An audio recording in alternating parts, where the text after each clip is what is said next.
Halo Sobat Nova, melanjutkan cerita dari episode sebelumnya ya. Pada saat ini Xiaoyan tiba-tiba merasakan krisis yang kuat. Segera segel bintang 9 berkedip di antara alisnya, dan dia juga membuka kekuatan simbiosis. Kekuatan macam apa ini? Mengapa tubuhku tidak bisa bergerak? Xiaoyan terkejut di dalam hatinya. Saat ini dia merasa sedang tersegel oleh formasi pembatas yang sangat besar. Dan inilah alasan mengapa dia tidak bisa menggerakkan tubuhnya sama sekali. Pada saat yang sama di bintang kerangka bagian rongga mata yang besar, diperlihatkan sesosok tubuh berwarna ungu tiba-tiba muncul keluar.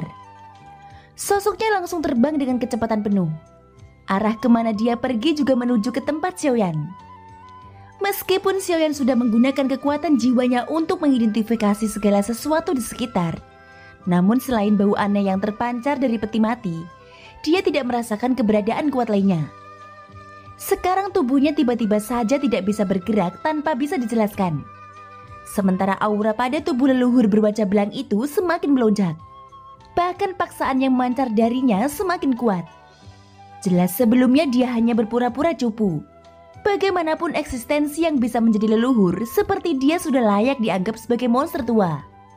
Saat ini kekuatannya yang berubah menjadi monster tidak bisa dianggap remeh. Sepertinya sosok yang dia sebut Bodhidharma telah mengubahnya menjadi monster pemakan manusia. Xiaoyan saat ini tersegel oleh kekuatan tak terlihat. Tidak buru-buru mengambil tindakan. Untuk dapat menjebaknya sedemikian rupa, pemilik kekuatan ini pastinya merupakan seorang ahli formasi pembatas yang sangat kuat.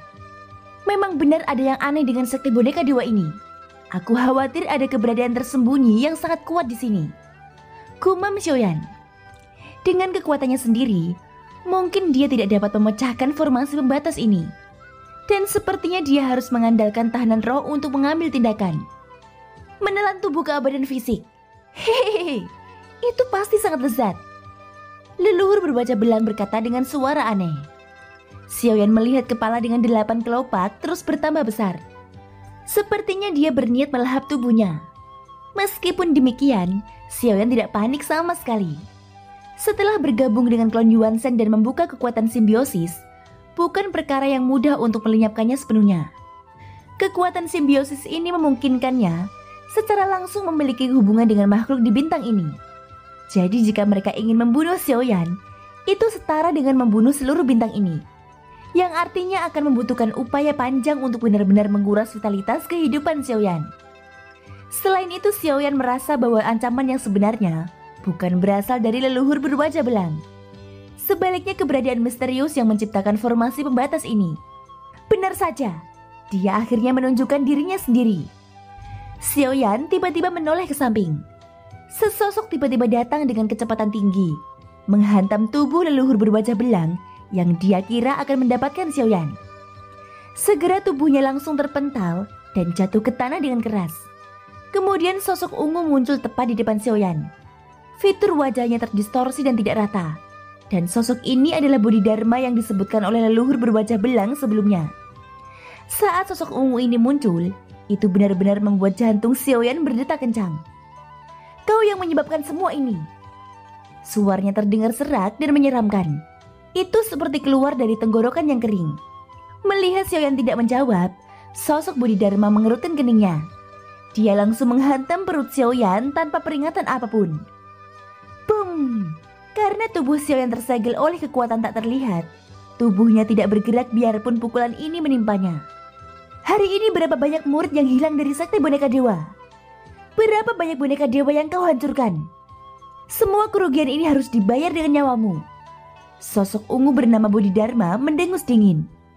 Kemudian sekali lagi memberikan pukulan keras ke perut Xiaoyan. Tubuh keabadian fisik. Sepertinya kamu benar-benar dari ras Yuanzhen. Mungkin kamu satu-satunya ras Yuanzhen yang masih hidup. Jadi akan lebih baik jika aku mengambil alih tubuhmu, ucap Bodhidharma sambil memandang Xiaoyan. Setelah melakukan kontak dengan fisik Xiaoyan, dia bisa mengenali tubuh keabadian fisiknya secara sekilas. Apakah kamu tidak ingin mengatakan sesuatu sebelum kematianmu? Atau mungkinkah kamu sudah putus asa? Lagi pula kamu tidak mungkin bisa lolos. Formasi pembatas yang menjebakmu bukan sesuatu yang dapat kamu pecahkan. Hanya seseorang yang menguasai teknik formasi batasan yang memiliki kesempatan untuk menerobosnya. Tapi itu mustahil. Setidaknya di seluruh dunia ini, tidak ada manusia yang bisa melakukannya. Ucap Bodhidharma berbicara dengan keyakinan mutlak. Xiaoyan terus memandang sosoknya. Fitur wajahnya tampak aneh. Sepertinya itu tidak nyata. Bahkan aura yang keluar darinya sangat aneh. Namun hal yang mengejutkan Xiaoyan adalah ada perasaan familiar dengan auranya. Karena kamu tidak mau berbicara, tunggu sampai aku memaksa jiwamu keluar dari tubuhmu dulu, ucap Bodhidharma. Setelah berbicara, sosoknya mendekati Xiaoyan dan meletakkan tangannya ke dahi Xiaoyan. Namun tepat ketika jarinya sudah mendekat, cahaya biru tiba-tiba bersinar di antara alis Xiaoyan lalu meledak. Cahaya biru itu menyapu area di sekitarnya, yang secara langsung menghilangkan semua batasan tak terlihat yang memenjarakan Xiaoyan. Tentu saja cahaya biru ini berasal dari tahanan roh. Namun Xiaoyan tidak membiarkan tahanan roh keluar dari dimensi Lingsu. Untuk saat ini Xiaoyan tidak akan mengekspos keberadaan tahanan roh di dunia iblis kuno. Setelah formasi pembatas itu hancur, tubuh Xiaoyan secara alami mendapatkan kebebasannya kembali. Tanpa banyak cincong, cahaya keemasan bersinar dari tinjunya dan dia langsung menghantam sosok ungu di depannya. Mustahil! Bagaimana bisa kamu memecahkan batasanku? Suara serak itu keluar karena terkejut. Xiaoyan mengabaikannya dan tinjunya sudah meluncur ke arahnya. Namun sosok ungu itu juga mengayunkan satu pukulan, kemudian bertabrakan dengan tinju besar Xiaoyan. Boom! Suara teredam menyebar. Dampak dari tabrakan itu menyapu ke segala arah. Setelah konfrontasi tersebut, Xiaoyan tiba-tiba merasakan sakit di tinjunya. Ini adalah kekuatan aturan, gumam Xiaoyan. Dia merasa hanya kekuatan aturan yang bisa menembus fisiknya. Saat ini sosok ungu itu tiba-tiba bergerak lagi, menekan ke arah Xiaoyan di udara. Lalu segel telapak tangan ungu muncul di dada Xiaoyan.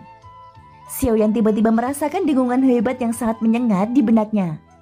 Dia langsung terpental ke belakang, dan di saat yang sama beberapa tulang dadanya patah. Siapa sebenarnya orang ini?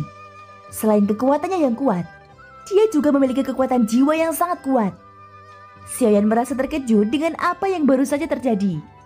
Tetapi anehnya dia tidak bisa merasakan kekuatan aura yang terpancar dari sosok ungu itu.